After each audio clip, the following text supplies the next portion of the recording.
You have been serving in Nagaland for over 2 decades. कि आपको एक बार जो कार्डर आपको अलॉकेट हो गया है, you take it or you leave it. आपको कहीं और जाना है. So there have been instances in the past जहाँ पे even the topmost rankers in the civil services were allotted quote unquote so-called difficult cadres. किताबें पढ़ना एक अलग बात होती है और वहाँ जाके एडमिनिस्ट्रेशन, पुलिस एडमिनिस्ट्रेशन करना एक अलग बात होती है. Nagaland has been going through armed militancy for long time, especially in Nagaland also. Since almost 1950s, we have continued armed militancy, armed insurgencies. As a young SDPO way back in 2002, at times we used to have a challenge to even celebrate our Independence Day and the Republic Day. एक Naga nationalism अगर हम ये शब्द इस्तेमाल कर सकें या Naga militancy एक शब्द इस्तेमाल कर सकें, जो पहले लोगों का सपोर्ट था वो सपोर्ट लगभग खत्म हुआ है. The conviction rate of CBI is also better as compared to other agencies. I upheld the values of the preamble. That's not something which is a cliche kind of statement. That's something which is very, very close and dear to my heart. A fearless cop steps into the toughest battles, cases that shake the nation, issues that demand a voice, and a mission that transforms lives. I'm Muskan Khandelwal, and today on Indian Masterminds, I'm bringing you a conversation that is as gripping as it gets. An officer who dug deep into the explosive Sohrabuddin encounter case during his CBI days, stood up to call out caste bias in the Hathras tragedy, and even took on sickle cell diseases to help tribal communities in Vidarbha. From his roots in Maharashtra to commanding law and order in Nagaland's rugged terrain, he has faced legal storms and systemic challenges with unflinching resolve. He is none other than IPS officer Sandeep Tamgadge, Additional Director General of Police, Nagaland.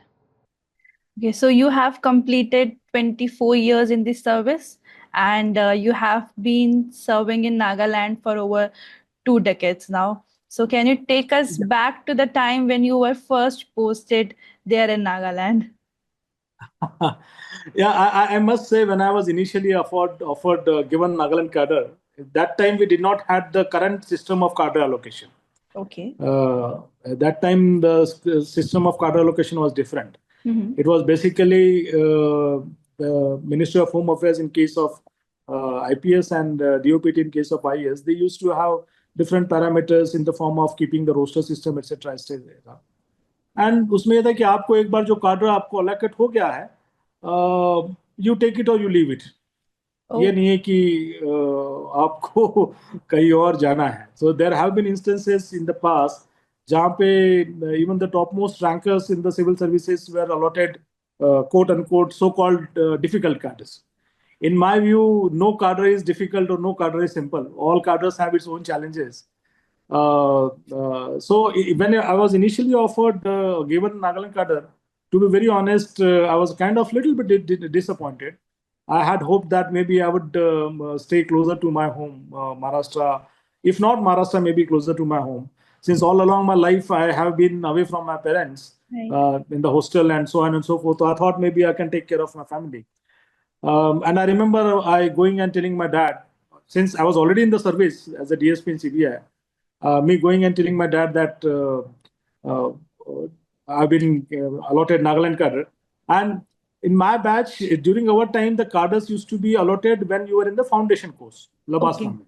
पहले नहीं पता चलता था. आप FC में join कर लीजिए, उसके बाद में आपको cadre allocate होंगे. और मुझे याद है हमारे IPS के cadres जब allocate हुआ था, that was 9/11, जिस दिन न्यूयॉर्क में ट्विन टावर्स डिमोलिश हुए थे. तो the cadres allocate हुए, तो शाम को I called up my dad and I told कि dad मुझे नागालैंड cadre allocate हुआ है. तो my father said it's a good place, wonderful place. I have worked there in 1978. So if that is the reaction you feel, dad, then you feel completely motivated to go ahead and work. Right. तो आने के बाद में, चूंकि मेरा anthropology subject था civil services में, I did study a little bit about the tribal cultures, tribal societies. I had an idea about the Northeast. So theoretically, I had good idea of the various traditions, customs, and the way of life here. यहाँ आने के बाद में फिर बाकी सारी चीजें पता चली. And Nagaland has its own unique history, its own unique traditions and customs. Right. And Nagaland gets special protection under Indian Constitution. Yes. In the form of Article 371A, wherein the unique customs and unique culture and the customary laws are also upheld. So that took me some time to understand the cultures and the customs. किताबें पढ़ना एक अलग बात होती है और वहां जाके एडमिनिस्ट्रेशन, पुलिस एडमिनिस्ट्रेशन करना एक अलग बात होती है. तो थोड़ा समय लगा. एक और दूसरी बात थी कि Nagaland has been going through armed militancy for long time. तो वहां पे यहाँ पे एक डेफिनेटली वो एक फीलिंग तो पहले से थी कि आप अफसरों को basically unless you prove yourself, your officers may be viewed in a very very suspicious manner.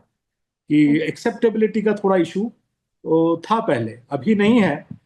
But so I had to work really hard to convince my intentions that I come here with good intentions and I come here with public service in my mind. But one good thing about the Nagas is once they are convinced that you have good intentions, then they will accept you full-heartedly. तो जैसे मैं कह रहा था कि 24 साल IPS में से लगभग 20 साल मैं यहाँ पे हूँ और practically almost I have worked at all the important positions here in the state. अभी भी फिलहाल I am holding the charge of ADG Law and Order for last almost 3.5 years. So it has been a wonderful journey so far. The people have been very nice. There are challenges, but challenges are everywhere, and I have received a lot of love and support from the people here. That's really nice, sir.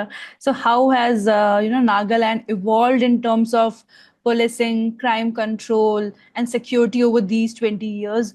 What significant changes have you witnessed in law enforcement strategies? Right, that's a good question, especially from the point of view of your viewers. As I was mentioning that Nagaland, along with some other parts in the northeastern part of the country, we have had armed militancies, insurgencies for a long time. Especially in Nagaland also, since almost 1950s, we have continued armed militancy, armed insurgencies. Yes. And the government of India has come out with different solutions to try to completely, stop these militancies and to bring normalcy to the state. In fact, most of the special laws, including the Armed Forces Special Power Act, or the National Security Act, or other acts which were brought into the country for tackling the armed militancies were initially brought for Nagaland and then applied elsewhere in the country. And the policing per se, as I was mentioning earlier, differs from society to society. What society needs, the policing evolves, the administration evolves. So obviously, when I joined here, the majority of the policing revolved around containing and controlling the armed militancy. Okay. And to give and to try and provide a normalcy and a peaceability to the society, so that the element of fear is as much reduced as possible, to ensure that the normalcy of life is given to the citizens. In fact, my entire police force also, since for long time, has revolved around anti-militancy operations and anti-militancy policing. My officers and my jawans and my entire force, their thought process was also like that कि उनकी नजर में police वाले का मतलब होता है someone who always carries an automatic weapon and who is always into operational mode, policing operational mode. So obviously with the change in time, change in technology, change in society, change in the thought process of the individuals in the society, the things have really evolved in Nagaland. The initial hesitancy of accepting the nationalistic principles and other things has greatly, significantly reduced. To just give you an example, as a young SDPO way back in 2002, at times we used to have a challenge to even celebrate our Independence Day and the Republic Day. And if I say today, if I see today people participate in national events enthusiastically. In fact, 2 साल पहले भारत सरकार ने एक मुहिम चलाई थी हर घर तिरंगा के नाम से, शायद आपने जी. और there was such a spontaneous reaction to that drive in Nagaland कि जो हर घर तिरंगा है, आज भी कई सारी बिल्डिंग्स में वो आपको नेशनल झंडा तिरंगा दिख जाता है। तो एक सिंबॉलिकली क्यों ना हो, ये पता तो चलता है कि जो लोगों का नजरिया है भारतीयता की ओर देखने का, नेशनलिज्म की ओर देखने का, एक बहुत लेवल में चेंज हुआ है। और I definitely can say this because as an outside independent observer I can see this changes and I can observe these changes in a as neutral manner as possible. क्योंकि कई बार होता है कि आपको कई बार आपका वैल्यू जजमेंटल हो जाते हैं, प्रेजुडाइज हो जाते हैं आप समझने में, but as an outside independent observer I can definitely say अब होता क्या है मैम कि कई बार हमें फिजिकल डेवलपमेंट तो दिख जाता है, इंफ्रास्ट्रक्चर डेवलपमेंट, राइट। जैसे अगर आप ये कहते हैं कि नागालैंड में पिछले 20 साल में क्या चेंज हुआ है, तो फिजिकल डेवलपमेंट, फिजिकल इंफ्रास्ट्रक्चर तो जमीनी और आसमानी तौर पे बहुत चेंज हुआ है। ठीक है। जैसे नेशनल हाईवेज बहुत बढ़िया तौर से बने हुए हैं, राज्य के कोने कोने में अच्छे रास्ते बने हुए हैं, as good road as any other part of the country. जो मोबाइल कनेक्टिविटी है, it's even along the Indo Myanmar border, the mobile connectivity is as good as any other state could be. So there has been a lot of physical infrastructure development which is visible to the eyes. But at the same time, what is not visible is the thought process of the society and the thought process of the individuals of the state. Right. Which I feel has really, really gone a sea change. जो पहले एक Naga nationalism, अगर हम ये शब्द इस्तेमाल कर सकें, या नागा मिलिटेंसी एक शब्द इस्तेमाल कर सकें, जो पहले लोगों का सपोर्ट था, वो सपोर्ट लगभग खत्म हुआ है। यहाँ पे people are completely fed up of the militancy activities. They want to have as normal life as any other state or any other individual can be. And it has really emerged as one of the very, very beautiful, peaceful state. I will tell you, the number of offenses against the women in this state is perhaps the least in the whole country. Okay. There are very, very rare occasions when you see the assaults on women or molestation or sexual assaults or anything. In fact, my wife, initial days when she was here for first 10 years, and abhi bhi aati jati rehte hain, but so she used to tell me that she feels more safer in Nagaland than Nagpur, my hometown. Okay. So so society is beautiful. The individuals are good. Of course, they had some issues with regard to the being a part of the country, which has also gone down drastically. And now, in terms of policing, we have as diverse policing cases as any other part. Like you are in Delhi, so we have cyber offenses, we have economic offenses, we have digital offenses, we have any offenses that you can see in any other part of the country. Nagaland is witnessing that. And it's a challenge for us to change the thought process of the society and the force now that policing only doesn't mean conducting jungle operations. Policing is much bigger aspect than that. Right. So, given the geographical and socio-political complexities of the region, what initiatives have you taken to strengthen police public relations in Nagaland? Ma'am, Nagaland, as I was saying, enjoys a special protection under the Constitution, under the Article 371A, wherein the customary laws are also withheld. And in a series of Supreme Court case laws also, the customary laws are also upheld as good as laws passed by the Parliament of India. And so the community policing per se, though it sounds very cliche word, but the community policing per se is an inbuilt component of the Naga social life. Okay. And like a lot of other societies in other parts of the country, the individuals here are individuals, or the communities, the families, the villages. They are very, very cautious. They are very, very aware of their own roles, their responsibilities towards upholding the individuals and the social peace in the villages. So that social structure is very, very strong here. Okay. And now what we are trying to do is we are trying to make people aware of the modern laws.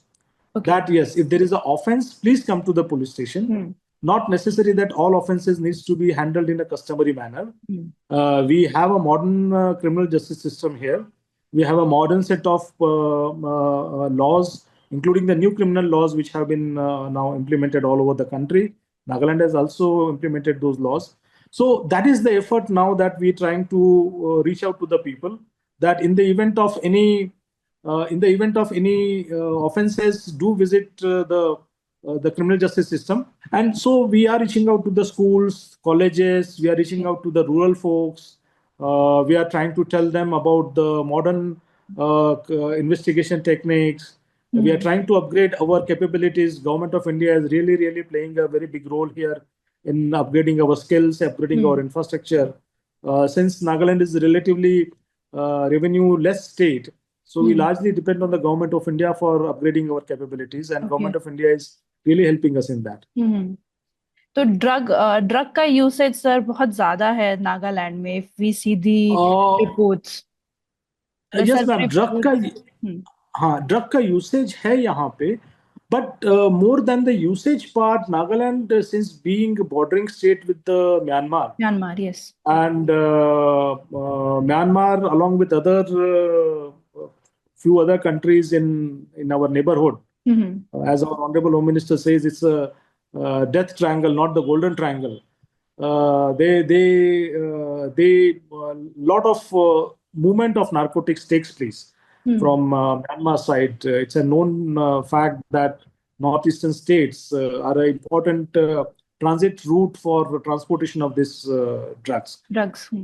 So more than the number of the users here, Nagaland is suffering with the problem of having a transit point for transportation of these drugs towards the other parts of the country.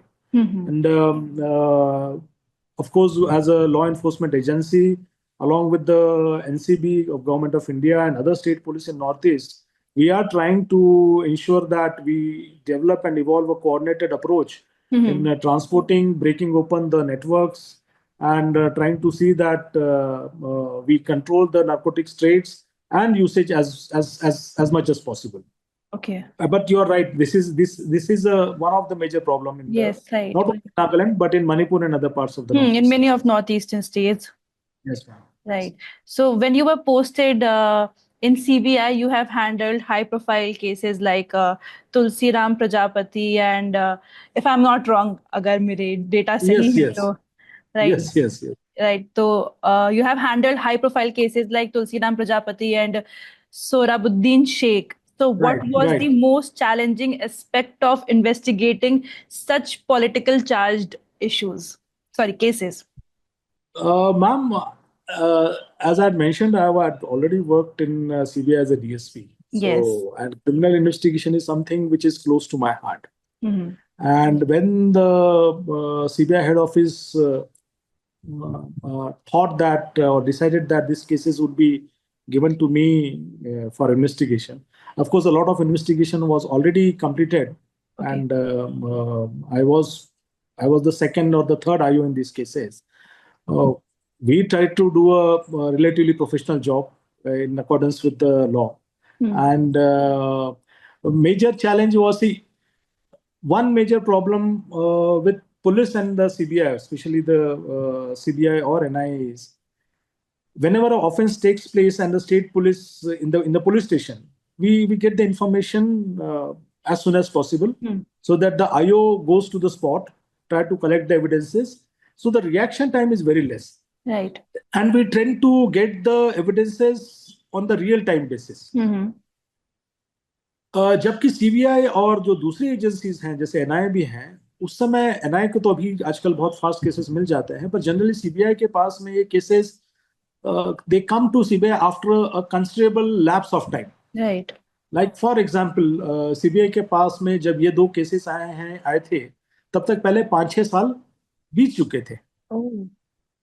So we then tend to depend on the evidences which were already collected, and then we have to. That time gap is something which remains a very, very big challenge for CBI when it comes to this kind of special cases.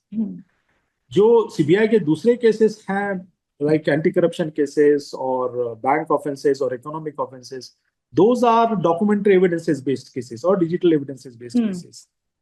But special crime cases, which are primarily dependent on the oral evidences or the circumstantial evidences, आपको अगर आपने जितने जल्दी आपको time मिला reaction का, उस समय आप एविडेंसेस कलेक्ट कर सकते हैं, क्योंकि लोगों की मेमोरीज भी फ्रेश रहती है और आपको एविडेंस कलेक्ट करने में ज्यादा मुश्किल नहीं होती.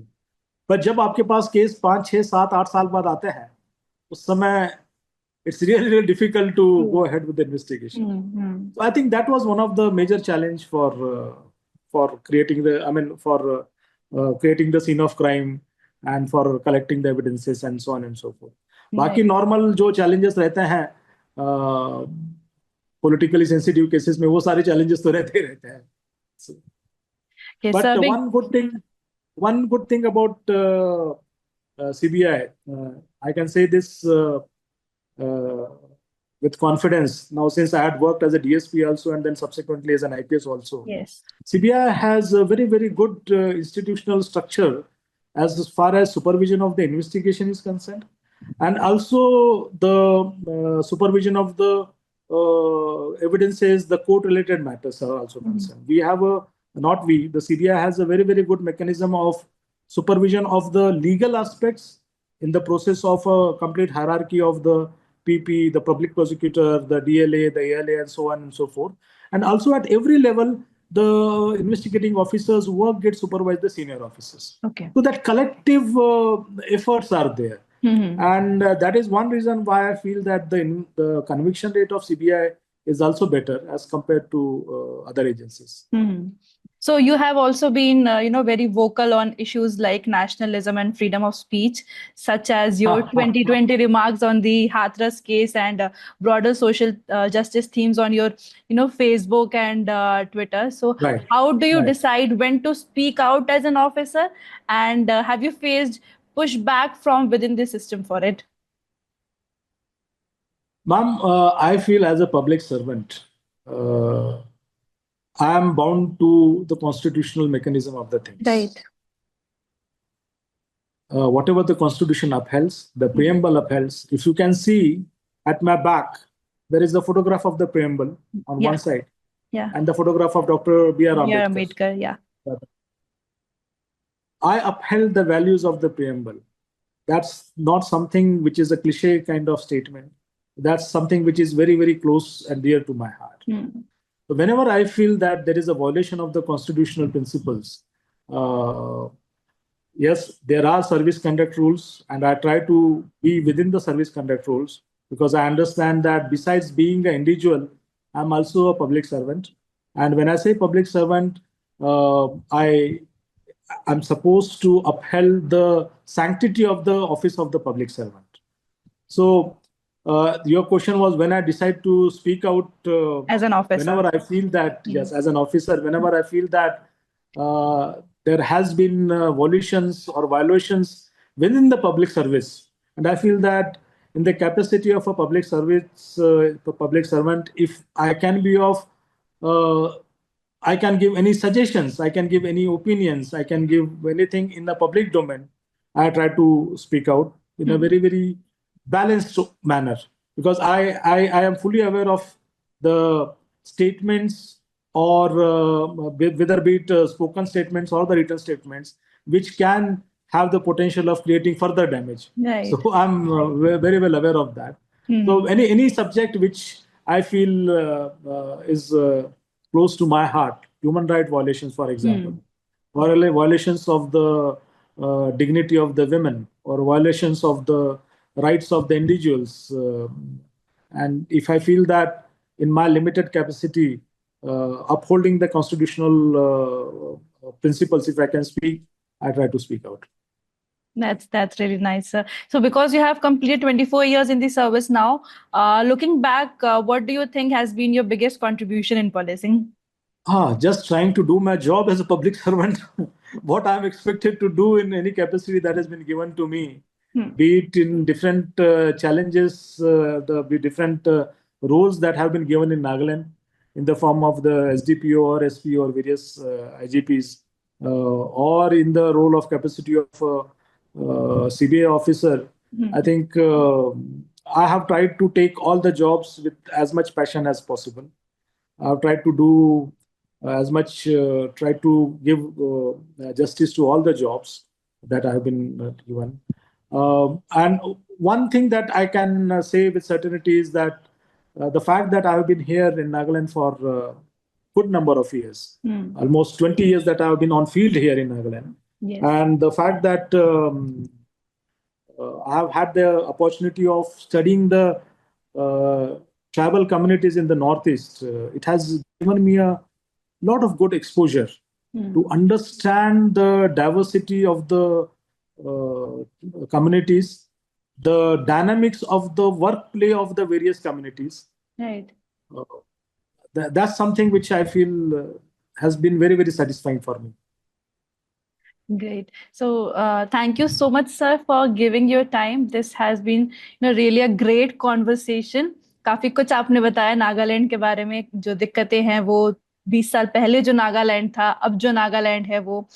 Thank you so much, sir, for this interview. It has been my pleasure interacting with you, ma'am, and thank you so much. I hope through this people will get to know more about Nagaland. Right. People will get to know more about the Northeast. One of the principle of the preamble is that unity and integrity of the country. And as I was saying, my dad worked in army for 25 years. And I also been working now for almost last 26, 27 years in the service, public service. And in most of the so-called challenging situations, for me, I have liked my job. Thank you so much for giving your time, and have a good day. Thank you. Thank you, sir.